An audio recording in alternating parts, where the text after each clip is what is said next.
morality is just made up. I mean, it's just either it's merely hammered into us by evolution, or it's a pure cultural contingency, and there are no right and wrong answers, and there's no place to stand to say someone is really, really wrong about morality. And the Nazis were wrong. Not just we didn't like them or we don't want to live that way, but they had a conception. They were seeking well-being, even if they didn't admit it, and they were doing it in a way that was not as good as many of the other ways you can seek well-being in this world. And that is a scientifically true statement. I want us to admit that, and that's not contingent upon us ever being able to type in the question into our supercomputer and get the answer, you should give 30%. What we have to admit is there's a space of possibility. Our lives would be different if we gave 30% than if we gave 10% or nothing. And we could be aware of those differences to a greater or lesser degree, or ignorant, or we could misconceive them. There's a fact space there to be discovered. And those differences relate to how the world is. It relates to how our brains are. It relates to our entanglement with one another in this space. And it's not all just made up. It's not just personal preference, and the conversation has to stop there. There are consequences that we could be aware of or ignorant of. What if the in your landscape? What if the Nazis are one peak, the Jews are another peak? They both think they're right. But the Nazis just think that the Jewish peak is getting in the way of the Nazi peak. Well, no, they both think they have truths about the well-being of each other, right? Of their own population. Well, they wouldn't. But see to talk about our actual circumstance is one in which we are all. The challenge is to extend the circle of our moral concern to the rest of humanity. I mean, we know that the optimal solution is not going to be 15 people figuring out how to enslave the rest of humanity. I mean, we could get 15 people who want to enslave the rest of humanity. But by definition, that's not going to be a peak on my moral landscape. And by definition, that having the 1,000-year Reich was not going to be a peak. I mean, this is why I tend to try to make an end run around a lot of the discussion of consequentialism versus deontology, because I think that much of the conversation about these categories has relied on artificial restrictions on definitions like things like well-being. I mean, the intuition that human flourishing, the height of human flourishing, may be compatible with Nazism, or may require that we steal organs from the poor, or periodically nuke the developing world, or raise our children on heroin. I mean, this is the kinds of stuff I get thrown at me when I talk about this. There are obvious reasons why those are not going to be peaks on the moral landscape. I mean, and the reasons are all the obvious suffering that is going to be born of those practices, and all of the mutual flourishing, the possibility of mutual flourishing that's going to be foreclosed. I mean, there's no way we're going to, if all of us were living in a society where we knew that at any moment someone could come just steal your organs, none of us would want to live in that society. I mean, it's just not, that answers the problem of just how you get to, distribute organs to people who need organs.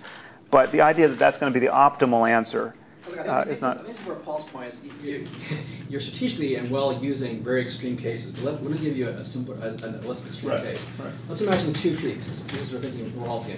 Peak one thinks, I want to distribute the resources we have equitably, so that everybody has the same amount of resources, right? Peak two says, I want to allocate resources as far as your effort, right? Peak one, people say, look, these people over here are getting in the way of us being able to do our job, right? We can't have them do that because they're taking away our resources the way they're working, right? Right. These are two different views, and they're well-established views in terms of distribution of resources. And they're both peaks. They've been both peaks, right? But you can imagine a view in that peak one thinks, look, I can't do the equitable distribution with these people monopolizing their resources that way.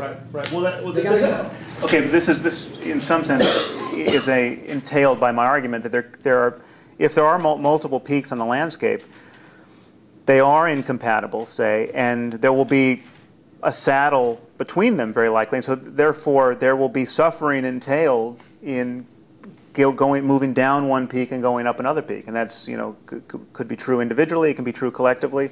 That's fine if reality is organized in that way. I think, to get at your core question, these are all very difficult questions, and the idea, I'm not sanguine about science just giving us a list of right answers, but we know, to a first approximation, we know many of the important right answers. We know that compassion is good and psychopathy is bad.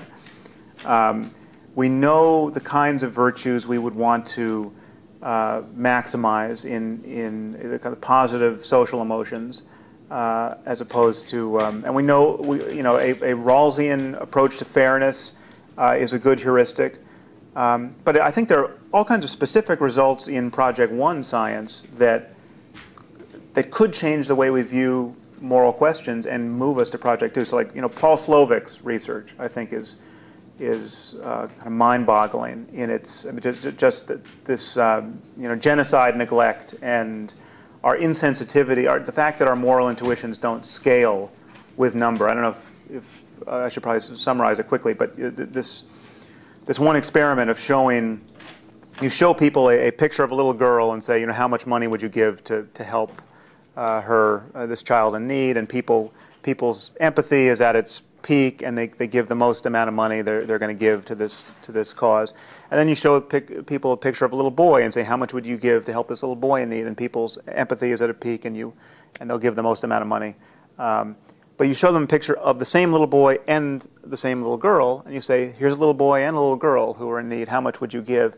And their empathy is cut by about 25%, and the amount of money they're going to give is cut by about 25%. And Slovik, I don't know if this research has held up, but Slovik seems to have found that it just continues on downward through the floor, where the more you add bad news and numbers of people, empathy diminishes and altruism diminishes.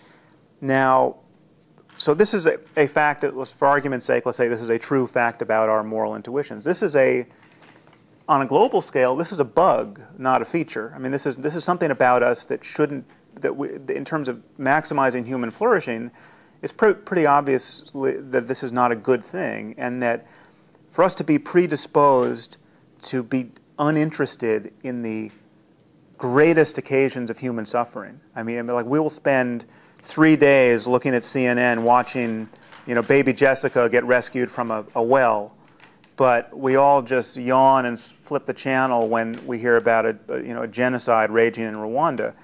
That marshaling of our emotional and attentional resources, I think, is clearly not optimal and leading to massive amounts of human suffering. And the fact that science can show us this bug, in ourselves, I think can get us to build institutions and laws and tax codes and everything else that correct for it. We now know enough to know. It's like